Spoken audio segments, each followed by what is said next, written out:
அருமையான சகோதர பெருமக்கள், ரொம்ப நான் சில செய்திகள் சொல்லுவேன், ரொம்ப கடுமையான செய்திகளாக இருக்கும். ரசூலுல்லாஹ் இப்படியெல்லாம் பேசியிருக்கிறாங்களா என்று கொஞ்சம் ஆழமாக கூடவே வரணும். பெருமானார் ஸல்லல்லாஹு அலைஹி வஸல்லம் ரொம்ப தீவிரம் காட்டியிருக்கிறார்கள்.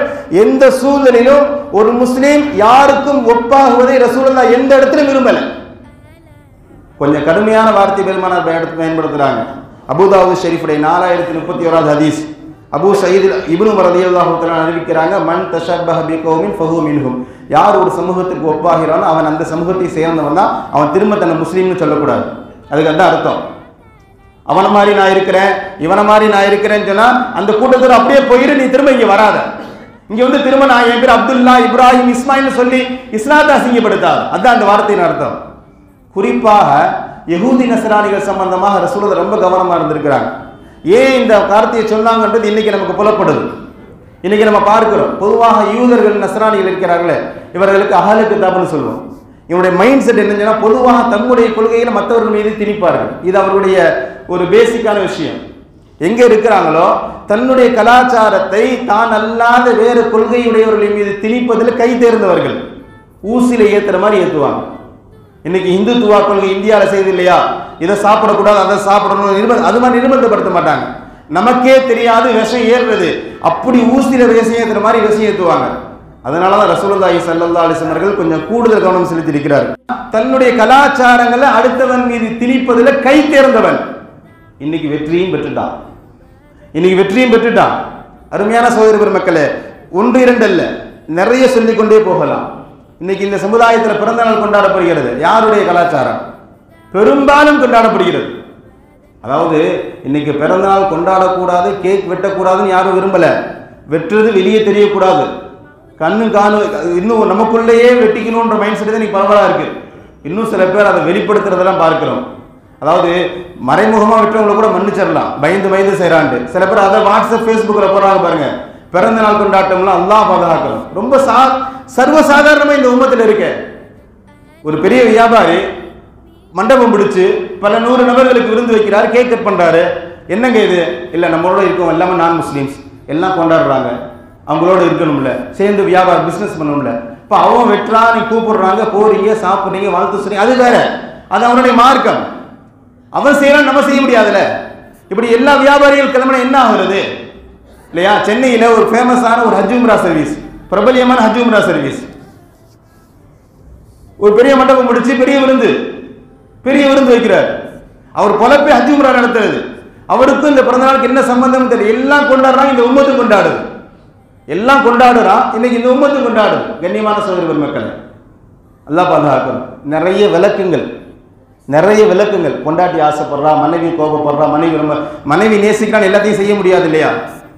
மனைவி நேசிக்கிறான்றதுக்கான எல்லாத்தையுமே செய்ய முடியும்.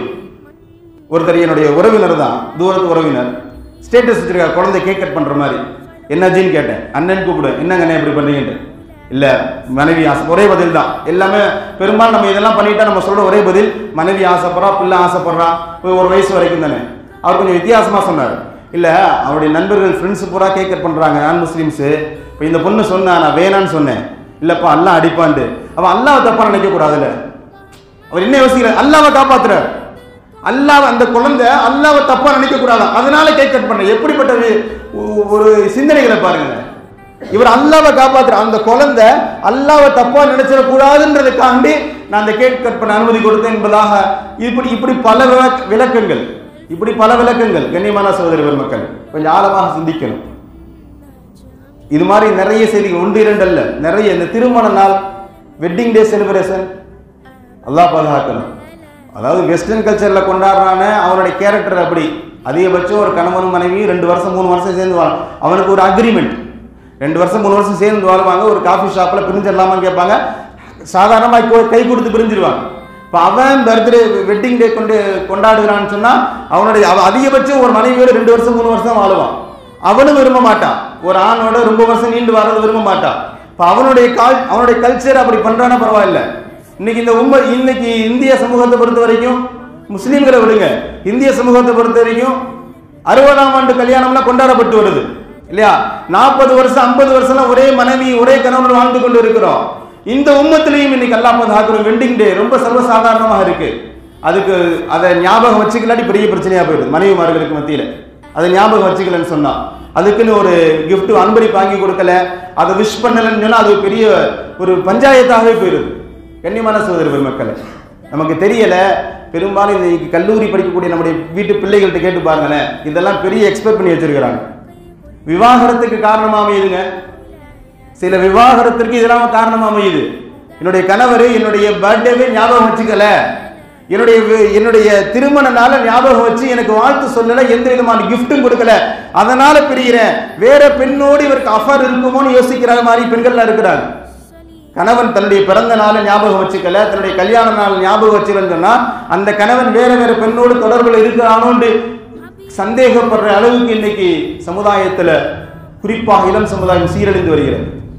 சமீபத்தில் ஒரு தொலைக்காட்சி நிகழ்ச்சி, விவாத நிகழ்ச்சி நெறியாளர் கேட்கிறார் ஒரு இஸ்லாமிய பெண்மணிகிட்ட. இப்போ இந்த பதில ஒரு முஸ்லீம் இல்லாத பெண்மணி சொன்னால் நம்ம கடந்து போயிடலாம், சரி பரவாயில்லண்டு. ஒரு இஸ்லாமிய பெண்மணி புர்கா போட்டு ஹிஜாபோடு அந்த பெண்மணி உட்கார்ந்து இருக்கிறான். அவர்கிட்ட கேட்குறாங்க, உன்னுடைய கணவருடைய எந்த தவறை குற்றத்தை நீ மன்னிக்கவே மாட்ட, உன்னுடைய கணவர் எந்த தப்பு செஞ்சால் நீ மன்னிக்கவே மாட்ட. நம்ம வீட்டு பெண்கள்கிட்ட கேட்டால் நம்ம என்ன சொல்லுவோம், குடிச்சிட்டு வந்தால் மன்னிக்க மாட்டோம், வேற ஒரு பொண்ணோட தொடர்பில் இருந்தால் மன்னிக்க மாட்டோம். இது மாதிரி ஏதாவது பதில் இருக்குமா இல்லையா? அந்த பெண், அந்த ஒரு கல்லூரி படிக்கக்கூடிய பெண், அவர் சொல்றா, என்னுடைய பிறந்த நாள, எங்களுக்கு நடந்த திருமண நாள இதை மறந்துட்டாலோ, இதற்காக வேண்டி அன்பளிப்பு கொடுக்கலன்னா நான் மன்னிக்கவே மாட்டேன். புரியுதா? ஒரு இஸ்லாமிய பெண்மணி பேசுறா, என்னுடைய பிறந்த நாளை மறந்துட்டா, என்னுடைய பிறந்த நாளுக்கு அன்பளிப்பு வாங்கி கொடுக்கலன்னு, என்னுடைய கல்யாண நாளை ஞாபகம் வச்சுக்கலன்னு சொன்னா அந்த தவற, அந்த குற்றத்தை நான் கணவனை மன்னிக்கவே மாட்டேன் என்று பேசுகின்ற ஒரு மோசமான காலகட்டத்தில் இன்னைக்கு இருக்கிறோம். அல்லாஹ் பாதுகாக்கணும். கண்ணியமான சகோதர பெருமக்களே, இஸ்லாம் குப்பை தொட்டி இல்லை. கண்டவனுடைய குப்பைகள் எல்லாம் நம்ம இங்கே பொறுக்கி அதை செயல்படுத்தி கொண்டிருக்க முடியாது. பரிபூர்ணமான பரிசுத்தமான மார்க்கம் இது. கண்டவன் தன்னுடைய வீட்டு கழிவுகளை, தொழிற்சாலை கழிவுகளை வாந்தி எடுப்பான், அதையெல்லாம் நம்ம இங்கே பின்பற்றி கொண்டு இருக்க முடியாது. பர்த்டே கொண்டாடுறது, இந்த ஹாப்பி நியூ இயர் ஃபங்க்ஷனில் அந்த நாட்களில் இரவு முழுக்க விழித்து இந்த ஹாப்பி நியூ இயர் என்று வாழ்த்து சொல்வதெல்லாம் அல்லாஹ் பாதுகாக்கணும். கொஞ்சம் கடினமான வார்த்தை, பொறுத்து கொள்ளுங்கள்.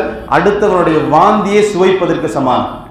அவன் எடுத்த வாந்தியை நக்கிறது எவ்வளவு மோசமோ அது மாதிரியான ஒரு மனநிலை இன்னைக்கு இல்லையா? கடந்த தீபாவளி கடந்துச்சு ஒரு 2 மாசத்துக்கு முன்பாடு, இஸ்லாமிய குடும்பம் எத்தனை பேர் வெடி வெடிக்கிறாங்க இல்லையா? வெடி வெடிக்காத இஸ்லாமிய குடும்பங்கள் இல்லை என்று சொல்லுகின்ற அளவுக்கு வெடி வெடிக்கிறாங்க.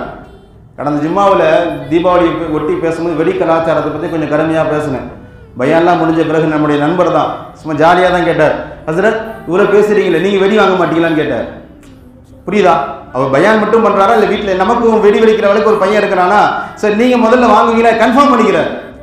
அருமையான சகோதர பெருமக்கள், எதற்காக அப்படி சொல்றேன்னு சொன்னா, மார்க்கம் என்பது பரிசுத்தமானது.